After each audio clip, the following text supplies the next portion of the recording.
Yo guys, what's up? It's prime time, grind time, and it is coming to you, and I got a good one for you today. And it actually came to mind as I was walking out of the gym today, and I saw a mom with her 4 kids walking out of the gym, and it got me thinking, man, what's your excuse?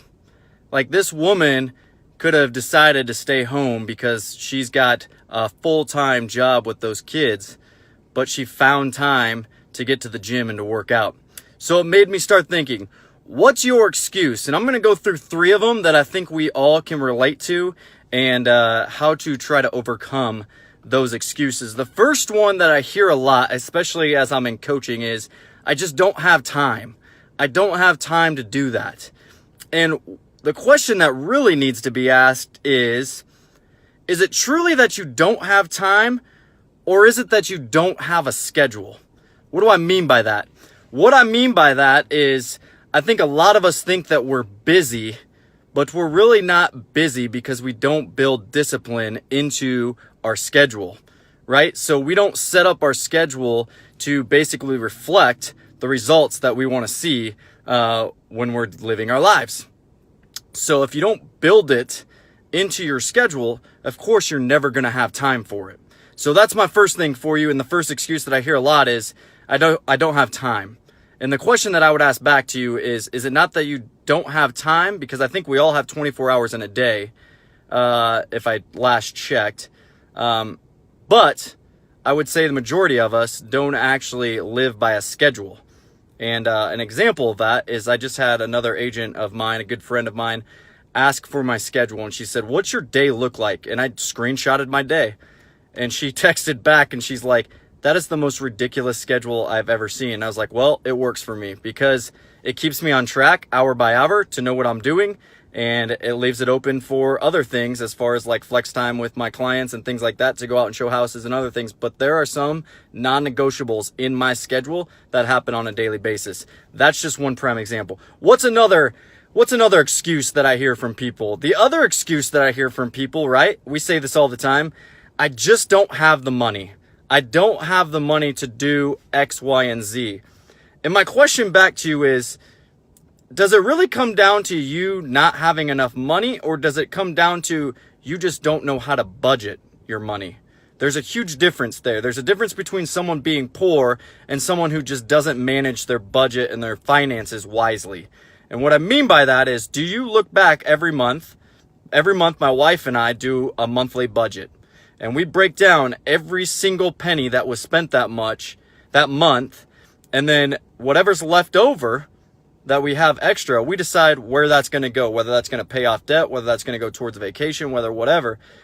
But my point is this: if you don't control or know where you're at financially, then you're never going to have enough money because you just spend it. So you need to be disciplined with your finances. And then that excuse of I don't have money won't be an excuse anymore. You'll be able to budget wisely. What's the last one that I hear a lot? I just can't do it. And this usually pertains to video, social media stuff, other things. And people will look at me and say, "I just can't do it, Ryan. Like, you're gifted at that."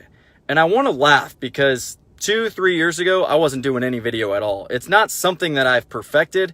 It's not something that I would say I'm great at, but it's something that I've stayed consistent in, and it's something that I've stayed disciplined in doing. And so again, it comes back to, it's not that I can't do it. It's just that you truly don't believe that it can be accomplished. Whether that's another person speaking some unwise truth, or I would say false truth in your ear, or other people that are just being negative and people you need to get away from. But something is stopping you from achieving what you know you are capable of doing. Another story that goes with that is I just saw this not too long ago. A guy that just finished a marathon fastest mile splits ever. They were like 4 minutes and 20 some seconds, I believe. And nobody thought it was possible to ever keep a pace like that. But this guy did. And he set a huge record. And he blew out the last record. And people are still astonished of like, how'd this guy do this? My point is this: if you truly put your mind to it and you believe you can do it, you can achieve anything. And I truly mean that, and I truly believe it. Now, are there days where there's doubt? and where there's other things that creep into my mind that don't allow me to accomplish my goals or my dreams or those things that I wanted to do that day, absolutely. I get sidetracked, right? Or I listen to somebody else that deters me off track. But I got to get back on point, and I've got to get back on track, and I got to say, get behind me, Satan. I don't need that crap in my life. I don't need that negativity. I need positivity. And that's what you need to surround yourself with, because then there's no more excuses. There's just the decision of, am I willing to do this or no? It doesn't come down to any more excuses, but it comes down to, what am I willing to do? So that's what I got for you today. No more excuses. Get out there and just do it. And if there's one word that can describe it, it's discipline. Build that discipline in your life, and I promise you, you will be successful, you will be happy, and you will see the results. That's all I got for you. Prime time, grind time. Get after it. No more excuses.